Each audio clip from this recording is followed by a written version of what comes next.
Of all the planets in the solar system, Earth and Mars, the third and fourth planets from the Sun, are the most similar.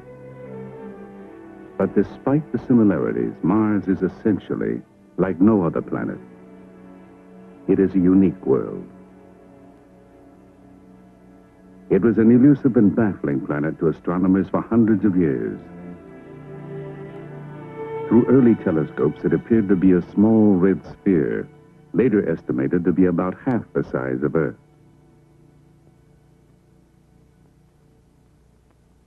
One of the earliest known representations of the planet, drawn in 1659, indicated markings on the surface, and by the movement of these dark patches across the disk, it was shown that Mars rotated on its axis in a period only a little longer than Earth's, about 24½ hours.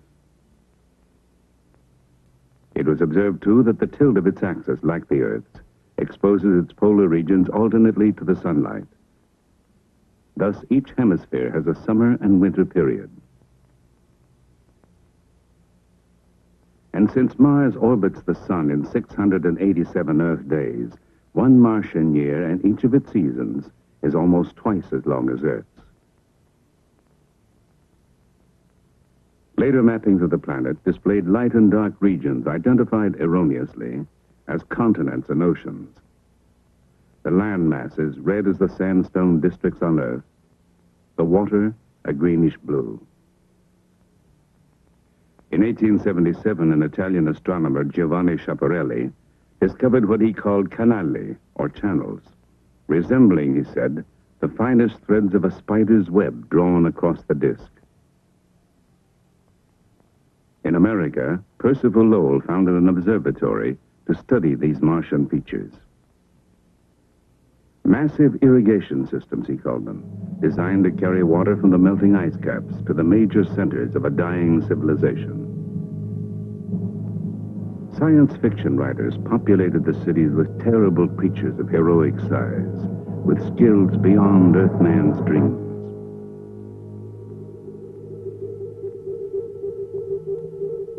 In the 1960s, 3 Mariner spacecraft flew by Mars and photographed about 10% of the surface.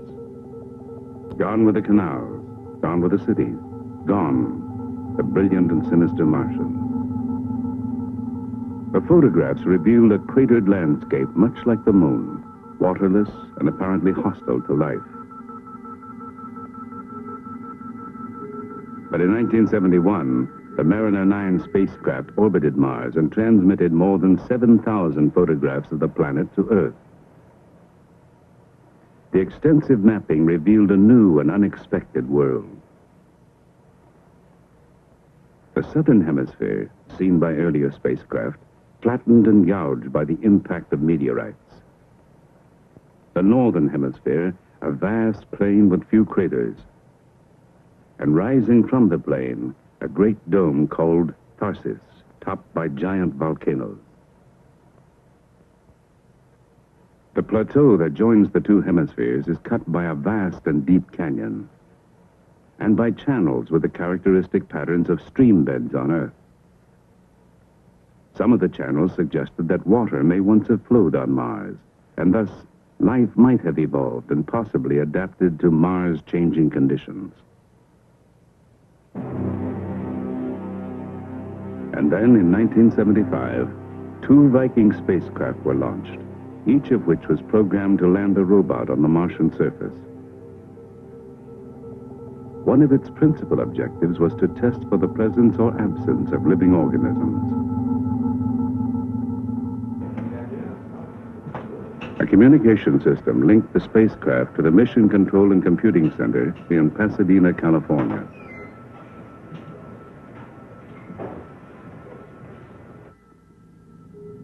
On June 19, 1976, the first Viking arrived in the vicinity of Mars after a year-long journey of more than 400 million miles.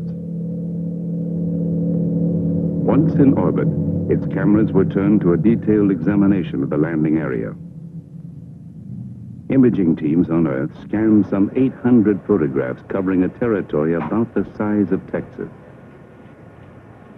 The chosen landing site was a flat expanse with a few impact craters, one of the lowest regions on the surface.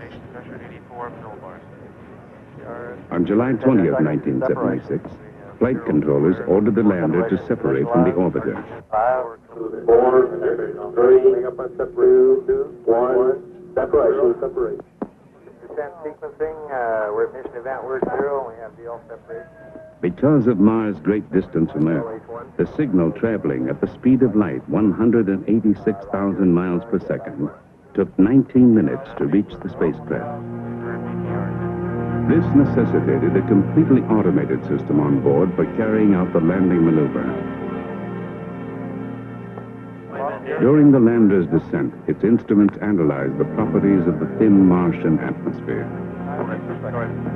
9,000 feet coming up on quarter bar pretty soon. Good roll attitude hold. Getting close to quarter bar. Firm quarter bar. Lose the high. Got it. We have quarter bar. Lander confirmed parachute deployed. Recon 1, TM2.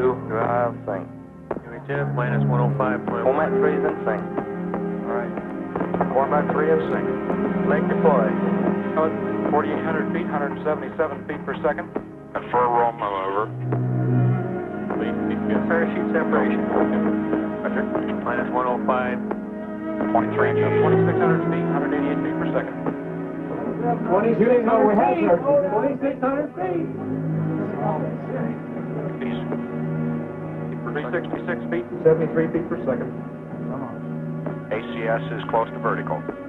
Nav is green for touchdown. ACS is green, 1.5 degrees per second max, 0.2 Gs. Feet per second. Touchdown wind.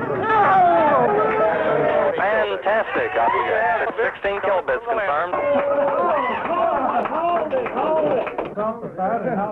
Yes, we have a touchdown time of 12 hours, 12 minutes, 07.1 seconds. A job very well done. Outstanding, great, navigation, perfect. I'm assuming that we must be sitting right on the X. So that's the smooth area. So everybody just did fabulous and couldn't be more pleased. Thank you. 25 seconds after landing, one of the two cameras was initiated and scanned the first picture of the Martian surface. About a half an hour later, when it started to come back from the orbiter, and we got the first 7 lines on the TV monitors, you could see gray and white light levels, and we knew there was something there. Look at the beautiful rock. Fantastic. And all of a sudden, we were looking at the surface of Mars, and it was clear, it wasn't dusty, it was sharp. And when we got to the end of that first picture, with the dust and small pebbles in the footpad, it was just, it was really a miracle. In an instant, the picture was wiped off the TV monitors, and behind it came the filling in of the second picture, a long panoramic view that covers 300 degrees and extends from the lander to the horizon. It disclosed a sector of the basin called Chrysoplanitia, covered with sand or dust and littered with rocks. The following day, Viking sent back the first color picture. A fine dust, red or yellow-brown, covers the ground. The sky is a light tint of the same color due to the particles of dust suspended in the air. 45 days after these historic events, Viking 2 landed in an area 4,600 miles northwest of Viking 1's landing site. A vast plain, littered too with rocks resembling those on Earth, produced by volcanic processes or by meteorite impact. While the landers conducted experiments on the surface, the orbiters swinging around the planet measured variations in moisture and temperature and took high-resolution photographs of the Martian terrain.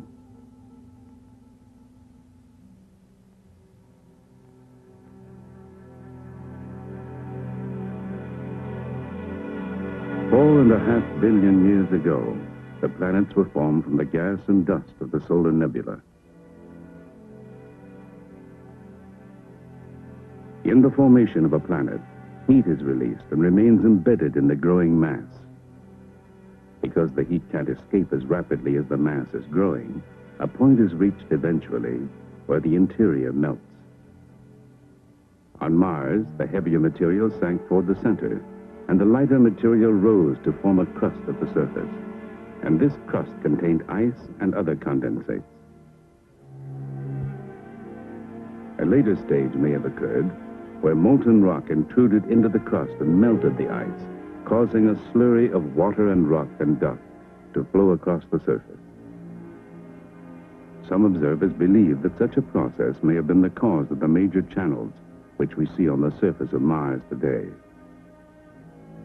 But others believe that in Mars' first billion years, the atmosphere may have been warm and dense enough for rain to fall and for rivers to flow.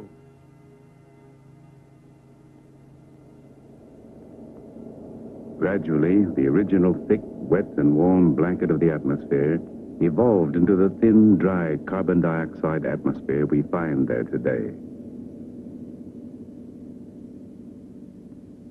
Because of Mars' low atmospheric pressure and low temperatures, water can't exist in liquid form. It must either freeze or evaporate.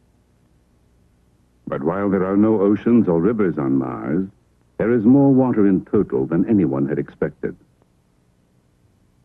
The residual polar cap in the north, which remains after the hottest part of the northern summer, is water ice mixed with dust.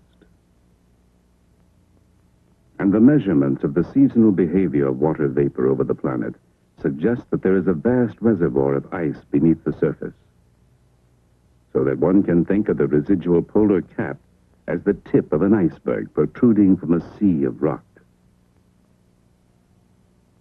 At lower latitudes, the water vapor condenses to form clouds that ride high in the atmosphere or swirl around the slopes of Martian volcanoes. And further south, in the canyons and valleys, there is frequently an ice haze seen to form and evaporate in the early hours of the morning as the sun warms the atmosphere. On Earth, the ocean's heat and moisture and the heat and air currents over land masses interact to produce complex weather patterns. On Mars, because of the absence of large bodies of water and of massive cloud covers, the weather doesn't vary much from day to day. Like a remote weather station on Earth, Viking's meteorology instrument measures Mars' atmospheric pressure, temperature, wind speed, and wind direction. Temperatures range from minus 122 degrees Fahrenheit just after dawn to minus 22 degrees in the mid-afternoon. Light winds from the east in the late afternoon change to light winds from the southwest after midnight. Maximum wind speed is 15 miles per hour. But in the early summer, the heating of dust particles in the air generates violent dust storms in the low regions of the planet. Driven by winds that reach 150 miles an hour, they may blanket the entire planet in a few days. In order to understand the geology and physics of wind-blown particles on Mars, we're conducting a series of experiments using this enormous space environment chamber here at NASA's Ames Research Center. We've placed an open-circuit wind tunnel in this chamber, and we're able to operate at atmospheric surface pressures comparable to those on Mars. In this particular series of experiments, we have placed a crater model in the tunnel floor, and we want to determine the zones of erosion and deposition around the crater. In this particular case, we're going to let the wind blow across the crater and see what those zones of erosion and deposition are like. The light and dark streaks associated with craters are the most common features on the surface of Mars related to wind. The light streaks are deposits of fallout from the global dust storms. The dark streaks are regions from which a thin layer of light material has been removed, revealing a darker underlying surface. These streaks serve as wind markers. Their patterns define the wind flow.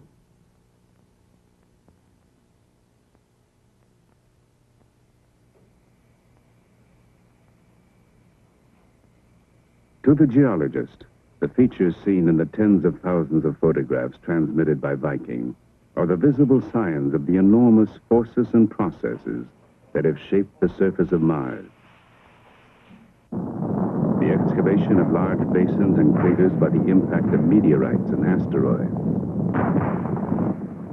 The raising of mountains by the action of volcanoes. The faulting and subsidence of the crust as the planet expanded. And the cutting of channels by water, or abrasive particles driven by winds over a period of tens of millions of years. The key to the age and sequence of these features is found in the number and condition of craters. Those areas with fewest craters are assumed to be the youngest. Here, a fresh crater overlies an ancient eroded one. Here, the rim of a crater is eroded by water or wind. And here, adjacent to a fresh crater, is one of a cluster of crater rings, craters that have been buried to varying depths.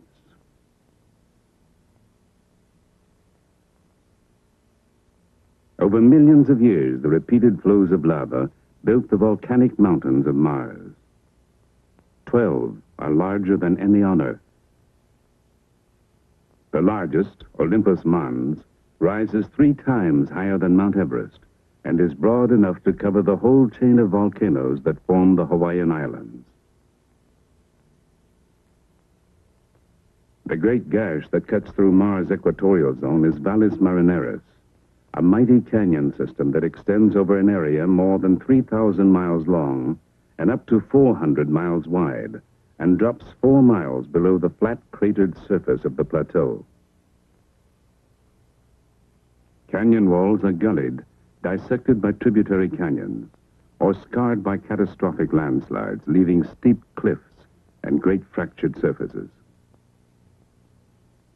Extending for 30 miles on the canyon floor is a field of sand dunes, suggesting that some of the debris produced by the collapse of the canyon walls was removed by wind.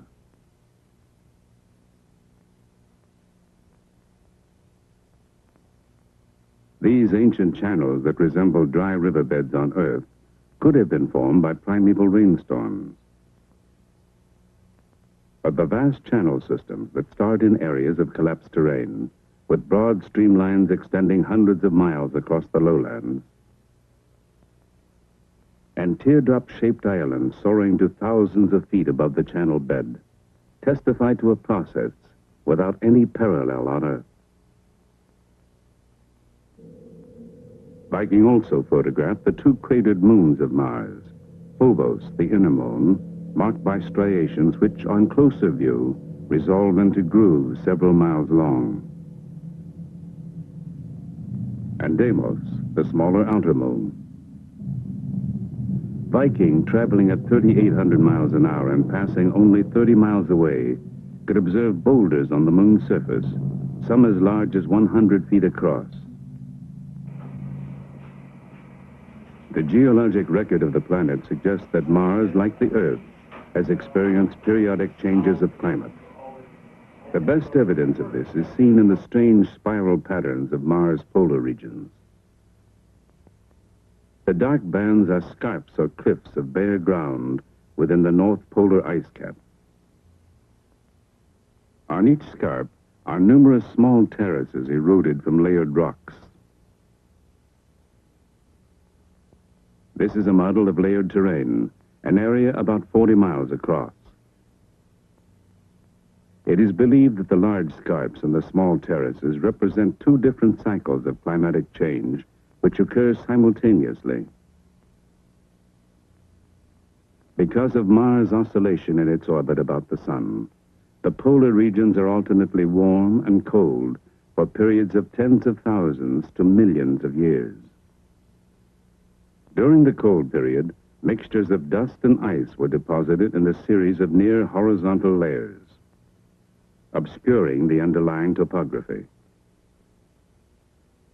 Then a period of warmer climate followed, and erosion set in, cutting deep valleys into the icy mass of the polar caps. After the erosion cycle, new layers were laid down, and another episode of erosion followed.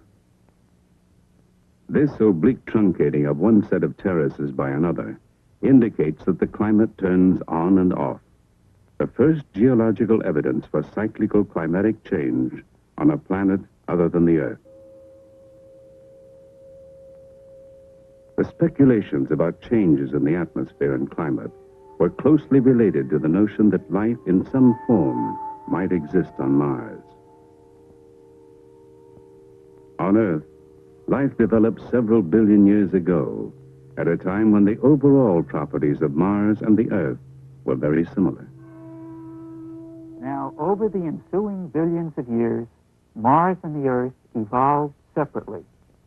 However, Mars today still has chemicals on its surface, an atmosphere, temperatures and pressures within which we believe life can exist. The Viking lander was equipped with 3 life detection experiments designed to test for chemical changes caused by life processes that are familiar to us on Earth. On Earth, all living organisms interact with the environment through a process called metabolism. Animals, for example, take oxygen from the environment and use it to combust food, thereby obtaining energy. At the same time, they release carbon dioxide and other waste products into the environment. Green plants and some microorganisms do the reverse in the process of photosynthesis. They remove carbon dioxide from the environment, and using sunlight as the energy source, they convert the carbon dioxide into organic matter and release oxygen into the environment. If the experiments on Mars indicated that similar processes were occurring, then we would presume the possible existence of organisms on that planet. Well, our results on Mars in certain experiments gave us data that seemed to mimic the metabolism of living organisms. However, careful analysis of that data indicates that it is probably the result of chemical rather than biological processes. On Earth, all biological systems are based on organic chemistry, and it was believed that life on Mars would also be based on organic compounds. The notion was strengthened when experiments on Earth demonstrated that organic materials can be formed under simulated Martian conditions. We used finely powdered minerals like those expected on the Martian surface. Then we added traces of water vapor and radioactive carbon monoxide at low pressure. To simulate Martian sunlight, we irradiated the mixture with light from a xenon arc lamp. When we heated the sample and captured the gases that were formed, our radiation counter showed that the carbon monoxide and water had been converted to organic compounds. But Viking's instruments failed to detect organic compounds of any kind. That fact, in the opinion of some observers, has increased the odds against the existence of living organisms on Mars.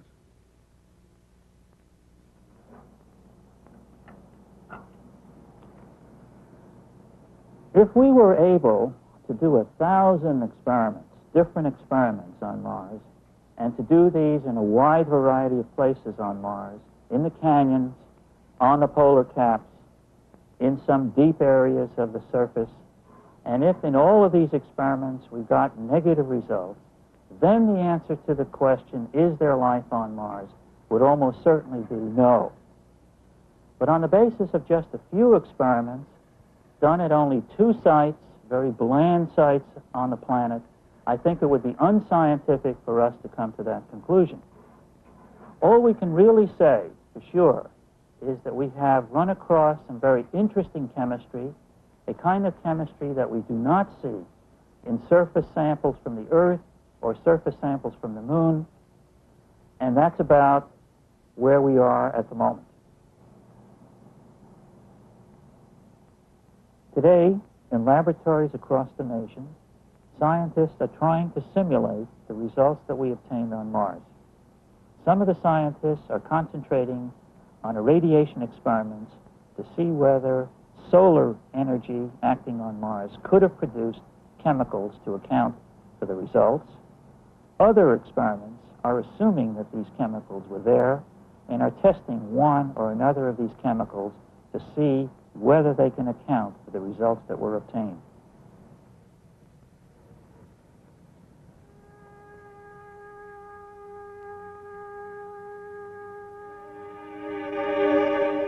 The question of life on Mars is only one of the inexhaustible number of questions for which we continue to seek answers in space. Questions about the origin and evolution of the solar system, of our own planet, and our own species.